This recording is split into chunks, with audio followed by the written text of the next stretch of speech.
Assalamualaikum warahmatullahi wabarakatuh.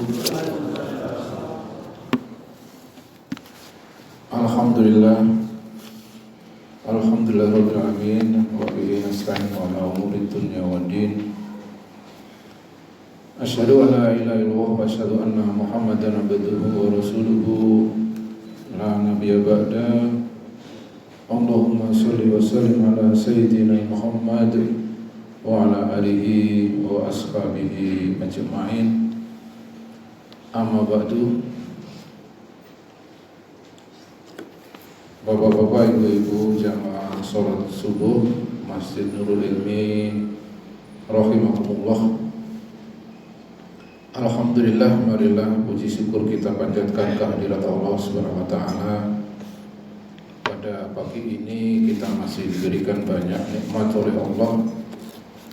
Nikmat yang tidak bisa kita menghitungnya, ya. Nikmat kehidupan, kesehatan, dan kenikmatan ibadah, kewajiban kita sholat subuh berjamaah. Salawat dan salam kita sanjungkan pada panutan hidup kita Rasulullah Muhammad sallallahu alaihi wasallam, para keluarganya, para sahabatnya, para pejuang-pejuang agamanya. Mudah-mudahan hadirnya kita di pagi ini tercatat sebagai bagian dari orang-orang yang memperjuangkan agama Allah. Amin ya rabbal alamin. Bapak dan Ibu yang dirahmati Allah, Allah berfirman di dalam surat An-Nisa ayat 58. A'udzu billahi minasyaitonir rajim. Innallaha ya'murukum an tu'addul amanati ila ahliha wa idza hakamtum bainan nas an tahkumu bil 'adl. Sesungguhnya Allah memerintahkan kepada kamu untuk menyampaikan amanat kepada ahlinya, dan apabila kamu menghukumi manusia, maka hukumilah dengan adil. Jadi menurut tafsir At-Tabari, ya, Ali bin Abi Thalib mengatakan bahwa ayat ini merupakan ayat yang mewajibkan pemimpin, ya, untuk berhukum dengan hukum yang Allah turunkan, ya, dan juga untuk menunaikan amanah, ya. Oleh karena itu di dalam terjemah, ya, baik yang lama maupun yang baru, ayat 58 ini sebelumnya dikasih subjudul dasar-dasar pemerintahan Islam, ya, di mana di dalam sistem Islam itu ada ayat-ayat yang menyeru kepada umat sebagai rakyat, tapi juga ada ayat-ayat yang menyeru pemimpin, ya. Nah, salah satunya adalah ini, ya, sesungguhnya Allah memerintahkan kamu untuk menyampaikan amanat, karena pemimpin ini, ya, penguasa ini memiliki banyak sekali amanat, ya. Kita mungkin amanatnya nggak sebanyak pemimpin, mungkin hanya anak kita, istri kita, ya, tetangga kita, atau mungkin di kantor kita menjabat jabatan apa, itu adalah amanah. Tapi kalau pemimpin negara, maka banyak sekali amanat yang harus ditunaikan, ya. Nah, ayat ini kemudian disambung yang itu seruannya kepada umat, ya, yang sangat terkenal, An-Nisa 59, ya ayyuhalladzina amanu atiiullaha wa atiiur rasul wa ulil amri minkum fa in tanaza'tum fi syai'in faruddu ila Allah wa rasul. Nah, Bapak Ibu yang dirahmati Allah, pemimpinnya disuruh untuk hukum bertaat kepada Allah, rakyatnya disuruh taat kepada Allah dan taat kepada Rasul dan kepada pemimpin, di mana ketaatan kepada pemimpin itu adalah menjadi bagian dari ketaatan kepada Allah dan Rasul. Nah, oleh karena itu bisa kita pahami bahwa ketika masih di Mekah, Rasulullah itu berdoa, ya, untuk mendapatkan kepemimpinan, untuk mendapatkan kekuasaan, ya. Doanya diabadikan di dalam Al-Quran surat Al-Isra ayat 80. Wa qur rabbi adkhilni mudkhala sidqin wa akhrijni mukhraja sidqin waj'alni min ladunka sultanan nasira. Ya. Dan katakanlah, ya, wahai Muhammad, masukkanlah aku dalam urusan ini, ya, urusan Nabi setelah beliau diangkat jadi Rasul. Urusannya adalah mendakwakan Islam, memenangkan Islam, menerapkan Islam. Jadi Rabbi adkhilni mudkhala sidqin. Doa ini Rasul masih di Mekah. Ya. Kalau ayat yang tadi adalah Rasul sudah di Madinah. Ya. Ini masih di Mekah, ya. Masukkan urusan ini, dan Rasul sedang di dalam proses tekanan luar biasa dari para pembesar Quraisy. Ya. Maka dia minta kepada Allah, dibimbing oleh Allah untuk minta kepada Allah agar diberikan sultanan nasiro, kekuasaan yang menolong, ya. Karena apa? Karena kekuasaan itulah yang memang bisa menolong kitabullah, ya. Menegakkan hudud, ya. Melakukan amar ma'ruf nahi mungkar dengan lebih kuat daripada pribadi, ya. Menarik zakat, ya, menarik jizyah, menghukum para kriminal, itu adalah kepemimpinan, ya. Oleh karena itu Rasul bukan hanya berdoa, ya, tapi juga berikhtiar, ya.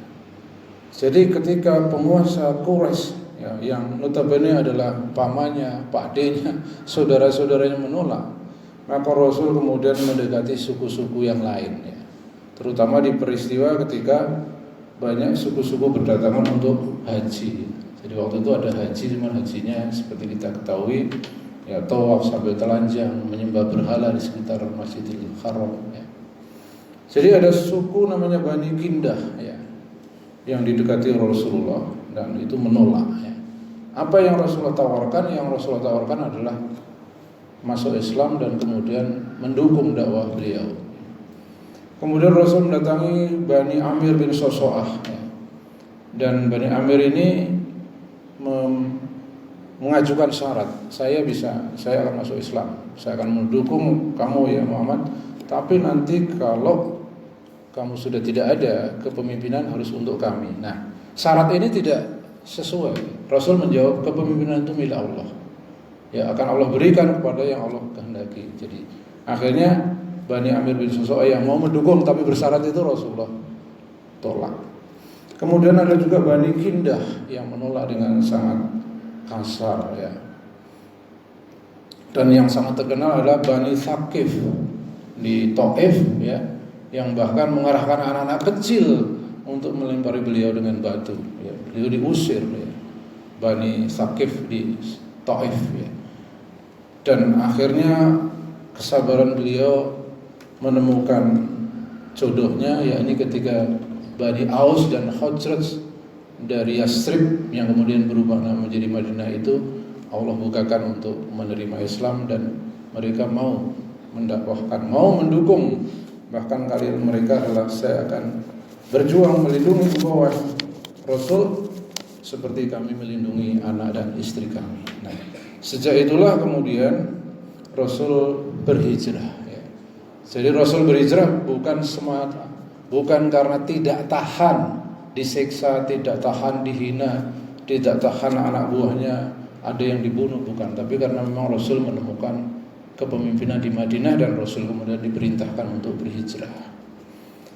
Oleh karena itu, Bapak Ibu sekalian, ini kita mendekati bulan-bulan di mana kita punya hajat untuk memilih pemimpin, ya.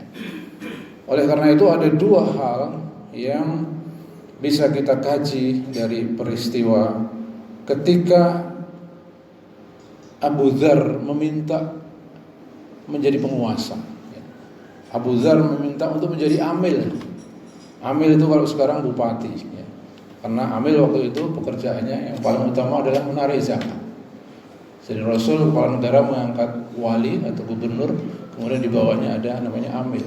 Nah, Abu Dzar minta untuk mendapatkan jabatan amil. Nah, kata-kata Rasulullah kepada Abu Dzar diabadikan di dalam hadis riwayat Muslim, ya Abu Dzar innaka dhaif. Wahai Abu Dzar, engkau ini lemah. Ya, Abu Dzar itu terkenal emosian orangnya, warna dari Badui ya. Ketika dikatakan udah kamu kalau masuk Islam diam aja.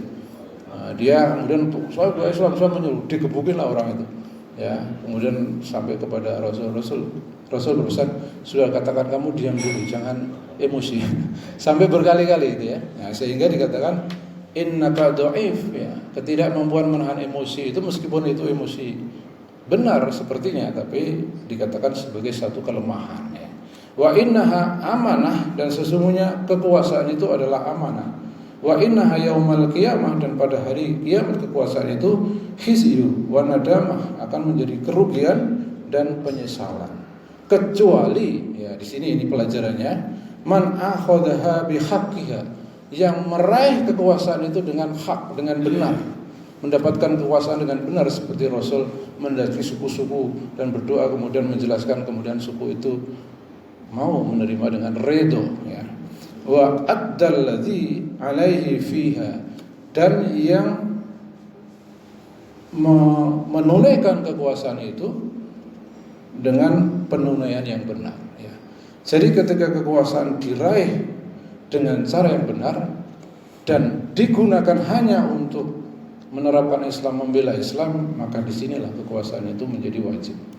Nah, coba kita bisa saksikan sendiri ketika kekuasaan itu betul-betul diperlukan, yakni ketika di zaman Abu Bakar As-Siddiq banyak wilayah yang mulai murtad, bahkan ada yang tidak mau membayar zakat. Seandainya Abu Bakar As-Siddiq itu lemah, dibiarkan saja, tentu mau merajalela.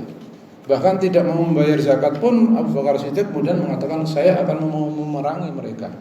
Bahkan ketika Umar bin Khattab menasihati, wahai Abu Bakar, mereka itu masih muslim, mereka itu masih sholat ya, mereka itu masih puasa, cuma nggak bayar zakat saja, kenapa diperangi gitu ya. Abu Bakar mengatakan, aku pasti akan memerangi orang-orang yang membagi-bagi agama, sholatnya mau ya, puasa mau, zakatnya nggak mau ya. Seandainya aku nggak setuju, Umar, aku akan berangkat sendiri dan aku akan mengambil zakat dari mereka, meskipun hanya seutas tali kambing. Jadi kegigihan Abu Bakar ini kemudian Umar paham dan mendukung, dan akhirnya ada peperangan tentu untuk mendidik saja. Ya, inilah butuhnya kekuasaan. Demikian juga cerita yang sangat terkenal, yaitu zaman Khalifah Al-Mu'tasim, kira-kira tahun 837 Masehi, ketika ada satu wilayah perbatasan dengan Romawi, namanya kota Amuriyah, ada wanita yang diganggu oleh orang Romawi. Wanita itu budak muslim, di pasar kemudian diganggu, dibuka auratnya, dan wanita itu teriak, Ainal Mu'tasim, di mana Mu'tasim? Dan teriakan ini disampaikan kepada Khalifah Al-Mu'tasim, dan saat itu juga Khalifah Al-Mu'tasim menyerukan jihad ya, sehingga dikatakan bahwa pasukan jihad itu ujungnya sudah sampai pintu gerbang Amuriyah, dan bahwakannya masih di kota di mana Al-Mu'tasim berada. Dan setelah itu kemudian kota Amuriyah ditaklukkan. Bagaimana dengan kondisi kita ketika saat ini saudara-saudara muslimah kita dihinakan, direngeknya di banyak tempat ya. Tetapi kita tidak bisa menolong mereka. Kenapa? Karena kita belum memiliki kekuasaan dalam pandangan Islam. Oleh karena itu kita berjuang, kita berharap mudah-mudahan setiap momen kepemimpinan itu nantinya bisa akan menghantar kita untuk sampai kekuasaan dalam politik Islam, yakni diraih dengan cara yang benar dan tujuannya adalah hanya untuk Islam semata. Dan itulah yang kemudian harusnya kita pikirkan ketika kita nantinya memilih atau tidak memilih atau memilih tidak memilih. Demikian, billahi taufiq wal hidayah. Assalamualaikum warahmatullahi wabarakatuh.